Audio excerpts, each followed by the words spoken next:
आज जो हम डिस्कस कर रहे हैं सजीव जगत के बारे में। इससे पहले वाला अगर आपने पार्ट नहीं देखा तो उसका लिंक डिस्क्रिप्शन में मिल जाएगा।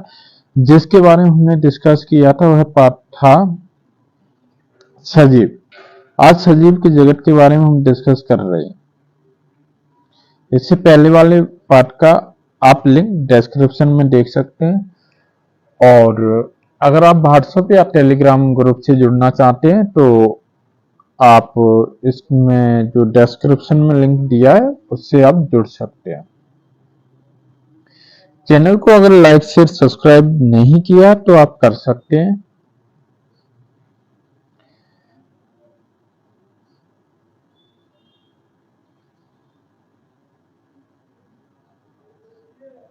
अब यहाँ पर जो हम डिस्कस करेंगे सबसे पहला जीवों के जगतों का विभाजन। अब जीवों को जो जगतों का विभाजन था वह मुख्यतः कितने भागों में बांटा गया, वह मुख्यतः दो भागों में विभाजित किया गया, यानी डिवाइडेड जो किया गया था वह दो भागों में डिवाइड किया गया था। नंबर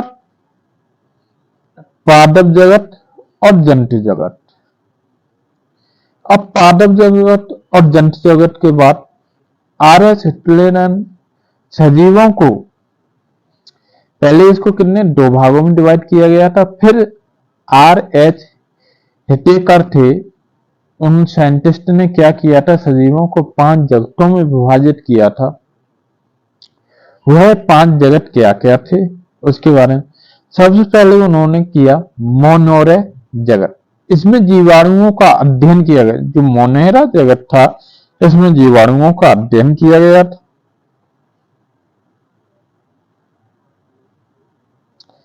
उसके बाद आया प्रोटिस्टा जगत। प्रोटिस्टा जगत में क्या, जैसे इसमें क्या किया गया था, इसमें अमीमा हो गया, पैरामीशियम हो गया, जैसे सजीवों का अध्ययन जो किया गया था वो किसमें किया गया था, प्रोटिस्टा जगत में किया गया था। यानी कितने, सबसे पहले यहाँ पर बात आ जाती, कितने पहले 2 भाग थे और फिर बाद में आगे आगे के कितने भाग हो गए थे, 5 भाग हो गए थे।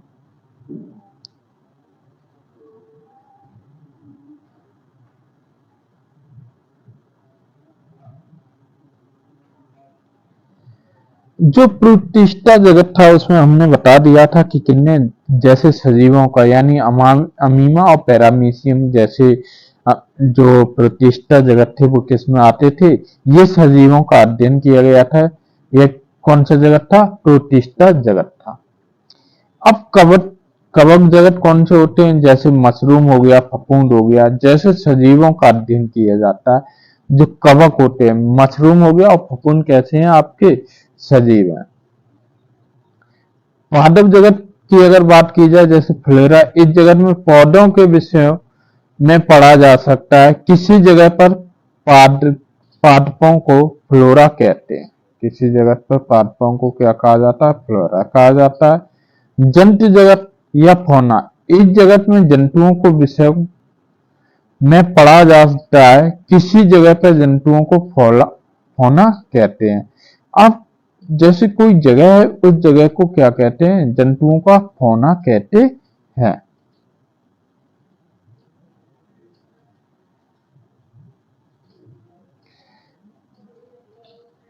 अब हम सबसे पहले लेके जो चल रहे हैं वह क्या लेके चल रहे हैं, मोनेरा जगत था क्या, आखिर मोनेरा जगत में क्या था और इसकी जो खोज की थी वह किसने की थी। एंटिनो बॉन ल्यूवेनहॉक ने जीवाणुओं की खोज की थी, इसलिए इन्हें जीवाणु विज्ञान का जनक कहा जाता है। क्या कहा जाता है, अगर मोनेरा जगत की अगर बात कर ली जाए तो मोनेरा जगत की जो खोज की थी वह किसने की थी, एंटिनो बॉन ल्यूवेनहॉक ने की थी, इसलिए इन्हें क्या जीवाणु विज्ञान का जगत कहा जाता है, जनक कहा जाता है। जीवाणु एक कोश की जीव होता है। जीवाणु जो होता है वह कैसा होता है, एक कोश की जीव होता है जो सभी स्थानों पर पाए जाते हैं। जो सभी स्थान, अगर ये पूछ लिया जाए कि जीवाणु कहाँ पाए जाते हैं, जीवाणु सभी जगह पर पाए जाते हैं। अगर जीवाणुओं के लाभ की अगर बात कर ली जाए तो जीवाणुओं के जैविक औषधियां बनती हैं। जीवाणुओं क्या होता है, प्रति जैविक जो औषधियां बनती हैं वह किससे बनती है? जीवाणुओं से बनती है। जीवाणुओं के कारण ही दही जमता है। इस प्रक्रिया को क्या कहते हैं? अब जो यानी दही जमता है उस प्रक्रिया को क्या कहा जाता है? उस प्रक्रिया को किण्वन कहा जाता है। दही में कौन सा जीवाणु के कारण जमता है? लैक्टोबैसिलस के कारण जमता है। दही किस कारण से जमता है? लैक्टोबैसिलस के कारण जमता है।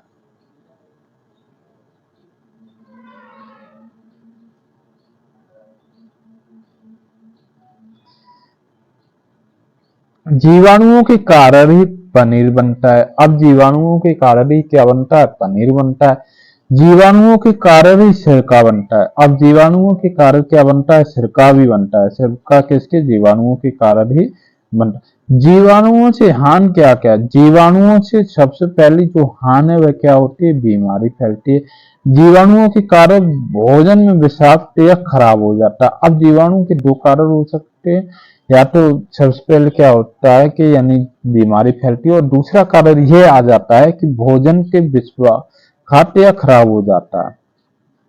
जीवाणुओं से बचाव कैसा रखने के लिए क्या किया जाता है? जीवाणुओं से बचाव रखने के लिए अचार या मुरब्बे के रूप में, अचार या मुरब्बा हम रखते हैं तो उसमें क्या डाल दिया जाता है? नमक डाल दिया जाता है। उनमें नमक डाल के रखा जाता है। जैसे आपके घरों में जो इस्तेमाल करती हैं माताएं, तो उसमें क्या होता है यानी नमक को डाल के रखा जाता है अचार को, ताकि वह लास्टिंग दे सके, खराब ना हो। जीवाणुओं से बचने के लिए किसका इस्तेमाल किया जाता है? नमक का इस्तेमाल किया जाता है।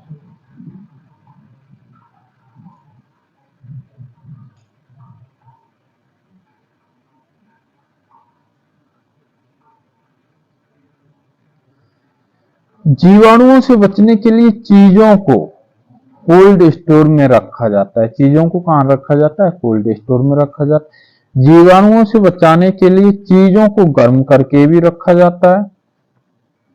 चीजों को क्या? अब ये सारी चीजें क्या होती हैं यानी जीवाणुओं से जो बचाने के लिए चीजों को क्या किया जाता है? ये गर्म करके रखा जाता है।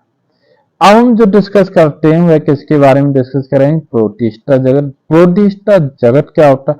इस जगत में जीव मुख्य रूप से जल में पाए जाते हैं। किस में पाए जाते हैं? जल में पाए जाते हैं। ये सुपोषी और विषमपोषी दोनों होते हैं। यह सुपोषी और विषमपोषी दोनों होते हैं।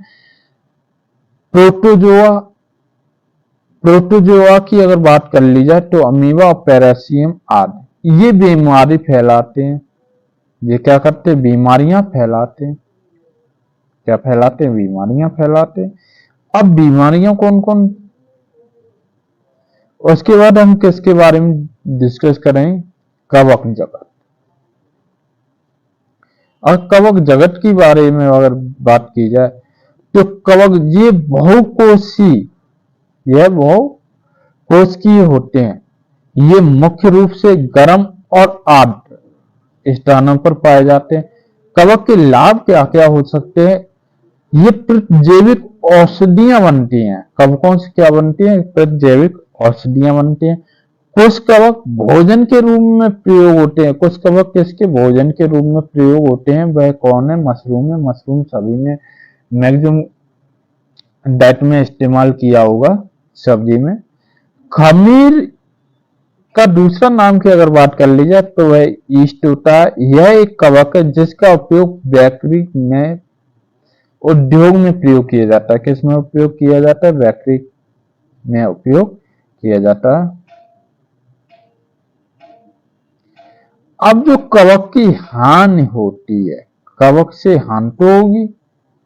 अब हानि क्या होती है?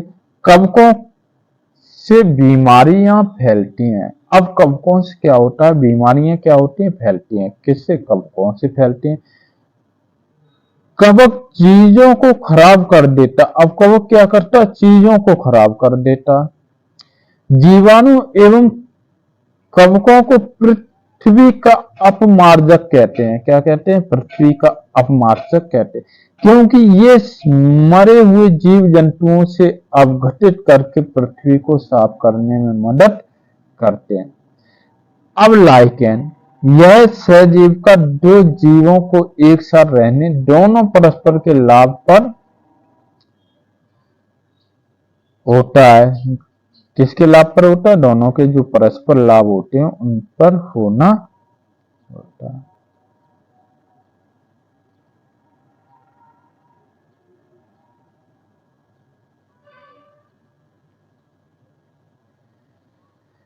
दोनों कैसे होते हैं? एक साथ रहना और दोनों के परस्पर लाभ पर होना का उदाहरण, लाइकेन दो जीवों के शैवाल एवं कवक से मिलकर। अब जो लाइकेन होता है वह क्या? शैवाल और कवक दोनों से, शैवाल और कवक दोनों से मिलकर बनता है।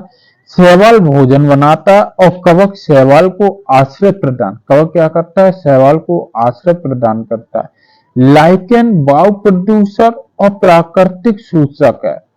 जहां वायु में सल्फर डाइऑक्साइड गैस की अधिकता, वहां लाइकेन नहीं पाए जाते।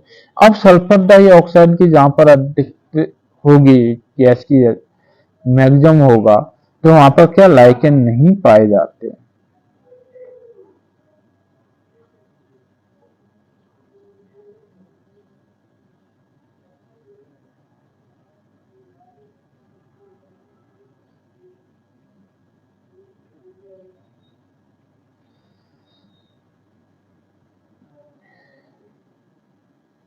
लाइकेन नहीं पाए जाते, जिसका अर्थ है कि वहां की वायु प्रदूषित है। अब जहां पर यानी अगर ये नहीं पाए जाते हैं, लाइकेन नहीं पाए जाते, वहां की वायु कैसी है? प्रदूषित है। जानवरों में सहजीव का देखने को मिलती है, जैसे बगुला भैंस की पीठ पर। अब ये चीज आ जाती कि बगुला जब भैंस, आपने देखा होगा कि जब भैंस चढ़ती है तो बगुला क्या होता है? पीठ पर बैठ जाता है। किसकी? भैंस की। अब भैंस की पीठ पर बैठकर वो करता क्या है? तो बगुला वहां पर उसके मौजूद कीटों को खाता है। अब वो तो कीटों को खाता है। अब इससे दो बेनिफिट होते हैं। क्या क्या बेनिफिट होते हैं? नंबर एक, बगुले को भोजन मिल जाता है। बगुले को क्या मिल जाता है? भोजन मिल जाता है। और लेकिन भैंस की क्या सफाई हो जाती है, भैंस की सफाई हो जाती है और बगुले को क्या मिल जाता है? भोजन मिलता है। तो दो काम हो गए। अब हम जो डिस्कस करेंगे वह पादप जगत जगत के बारे में, जो फ्लोरा है उसके बारे में हम डिस्कस करेंगे।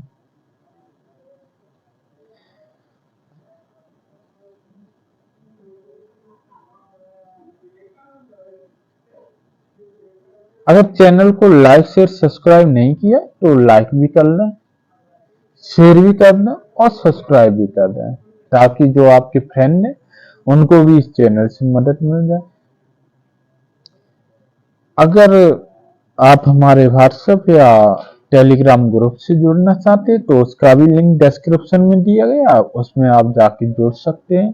अगर आप पीडीएफ प्राप्त करना चाहते हैं या आपको शिक्षा रिलेटेड कोई भी अगर प्रॉब्लम रहती है तो आप हमें व्हाट्सएप पे या टेलीग्राम पे मैसेज छोड़ सकते हैं।